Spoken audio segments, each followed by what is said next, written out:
Yo, what's up mga kasetams? Andito nga pala tayo sa SMC side mga kasetams. Ang hawak ko ngayon mga kasetams ay resibo para makuha na natin ating certificate of completion.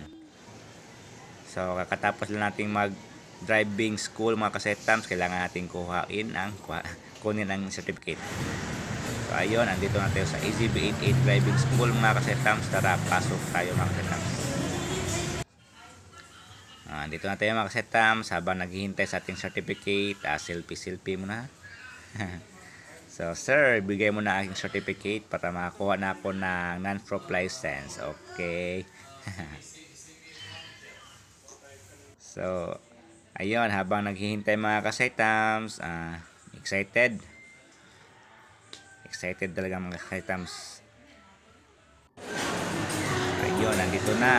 Pauwi na ako. Nandito na ating certificate.